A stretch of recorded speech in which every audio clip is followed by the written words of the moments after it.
Okay, so this is part 2 of the Chapter 33 lecture notes. We stopped on this slide and I didn't get a chance to finish it. So this is uh, the image on the right is a microscopic image of a cross section through a kidney. And what you're seeing are cuboidal cells, a single layer of cuboidal cells.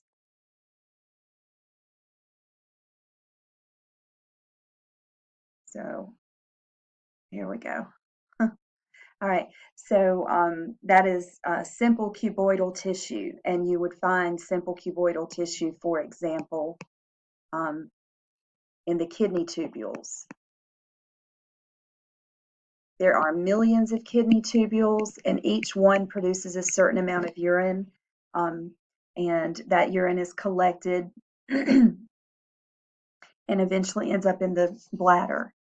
This tissue is simple columnar epithelial tissue, so it's a single layer of very tall cells. And these cells are on their top surface, or their apical surface is what it's called, their free surface. We see a lot of folds, and those folds are called microvilli. This tissue is found lining the human intestines.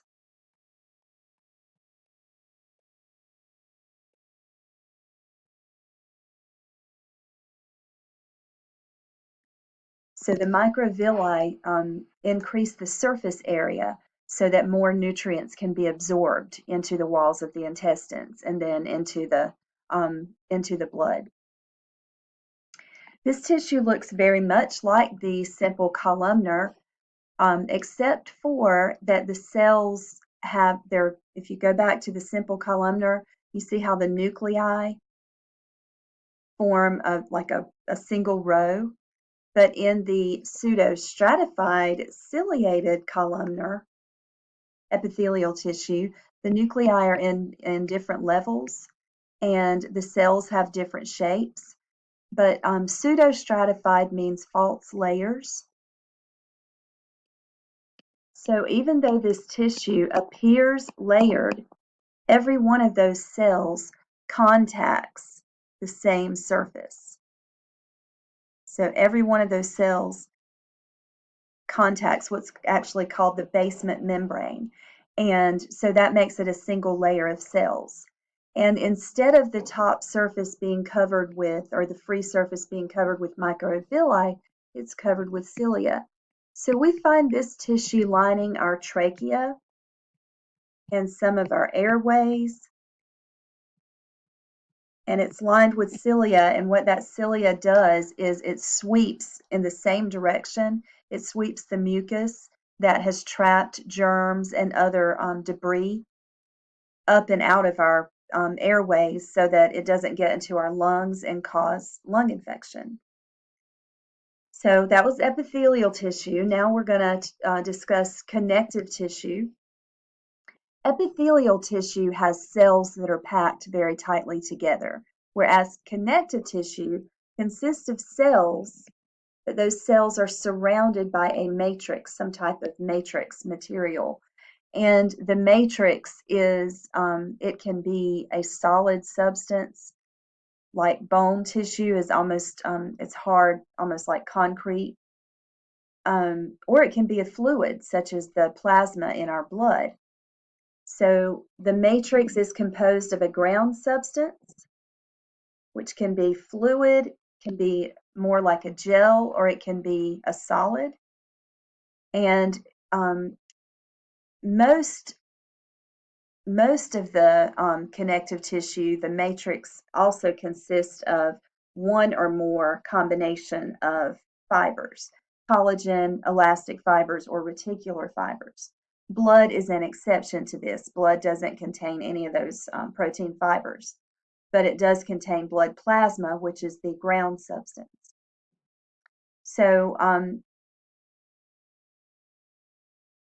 some different examples of connective tissue. There's loose connective tissue or areolar connective tissue.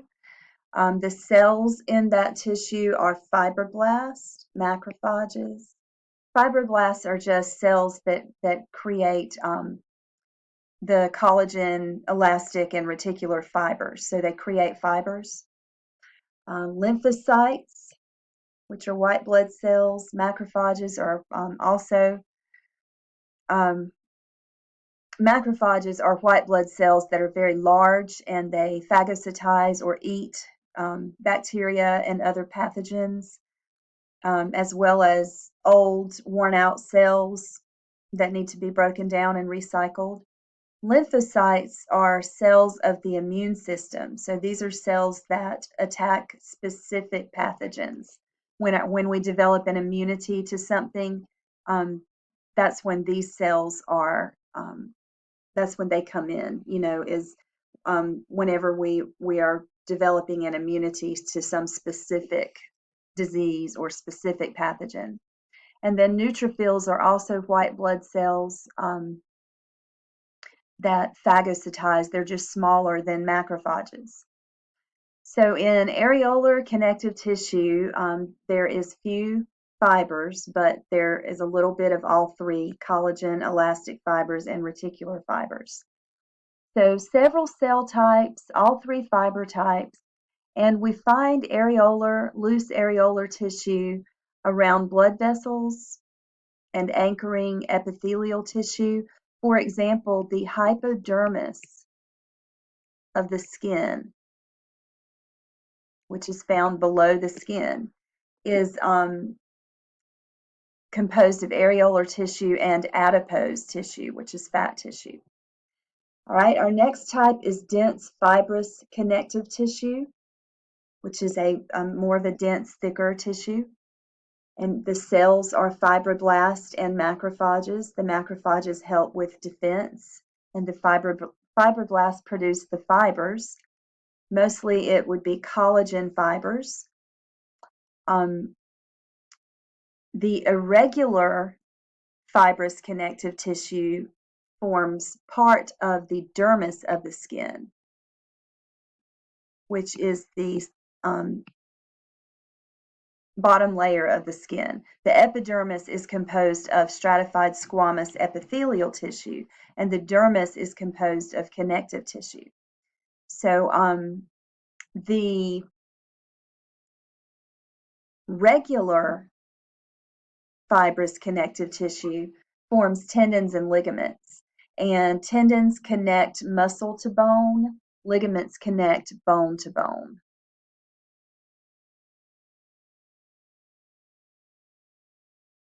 So the irregular dense fibrous connective tissue forms the dermis of the skin, and regular dense fibrous connective tissue forms tendons and ligaments. Okay, so all that was kind of hard to say, but the last four examples are easy. Cartilage is found, a shark skeleton is primarily cartilage. The bones of a human fetus are cartilage until they fill in with bone tissue. Human ears are elastic cartilage. The disc between our vertebrae, the intervertebral disc, are composed of cartilage. So the cells in cartilage are called chondrocytes, which means cartilage cells. And then chondroblasts are the cells that produce the cartilage matrix that surrounds the chondrocytes. There are a couple of types of cartilage. Hyaline cartilage is the cartilage that's found at the end of our long bones where they come together at a joint. So the ends of the bones that form the shoulder joint and the knee joint, for example, are covered with hyaline cartilage. And then fibrocartilage is a very tough cartilage. Fibrocartilage is the type that forms the intervertebral disc. Bone is another type of connective tissue with three types of cells. Osteocytes are mature bone cells. Osteoblasts are bone cells that produce bone matrix. And osteoclasts are bone cells that remove or break down bone tissue. The fibers in bone are collagen primarily and some elastic fibers. And of course, the location is the skeletons of vertebrate animals. Adipose tissue is actually a type of loose connective tissue. The cells are adipocytes or fat cells, very few fibers, and anywhere you find fat is where you find adipose tissue. Blood is a fluid connective tissue. The cells are the blood cells, the red blood cells, the white blood cells, the platelets, and no fibers. Here's some pictures of different connective tissues. This is blood. This is adipose or fat tissue. This is areolar tissue, the loose areolar tissue. You can see the thick collagen fibers, the thin elastic fibers, and then let's see, reticular fibers are going to be branching. The purple fibers are elastic fibers, but the reticular fibers are the thinner brown fibers, and they have more branches to them. Reticular fibers are found in reticular tissue, and that's tissue that composes organs that are kind of mushy and solid all the way through, such as the liver. So reticular fibers just have more branching. They're thin and they have more branching to them than collagen fibers do. This is dense, regular, fibrous connective tissue like you find in tendons and ligaments. This picture is bone tissue, and this is hyaline cartilage. Next is muscle tissue. There are 3 types of muscle tissue. There's smooth muscle, skeletal muscle, and cardiac muscle.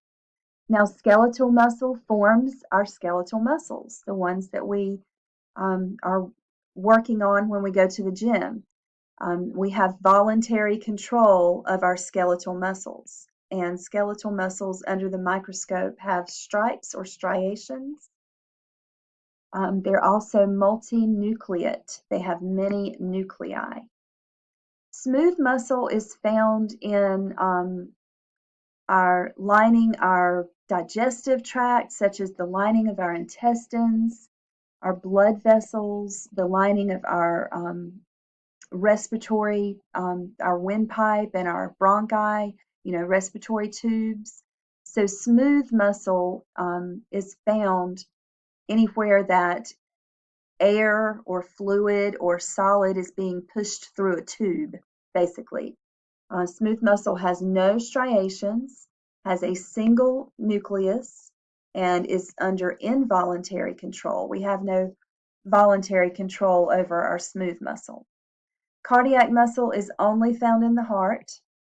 It is also involuntary with a single nucleus, but what it does have in common with skeletal muscle is that it is striated. We do see striations.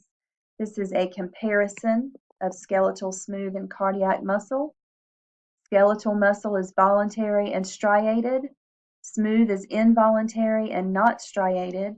And cardiac is involuntary, striated, and includes intercalated discs, which connect the cardiac muscle cells. In fact, you can see those in the pictures here. Nervous tissue consists of neurons, which are nerve cells, and neuroglia, which are the support cells. So a neuron is a nerve cell, and neuroglia are the support cells of nervous tissue.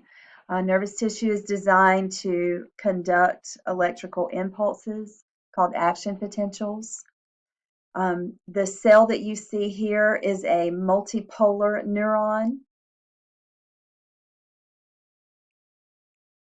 It has a cell body here with a nucleus in the center, and it has branching structures called dendrites that receive a signal, and then this whole long fiber here is called an axon, and axons transmit the electrical signal. Astrocytes are neuroglial cells that form the blood-brain barrier that keep the blood from the brain tissue. And oligodendrocytes we will talk about in just a minute because our time is up.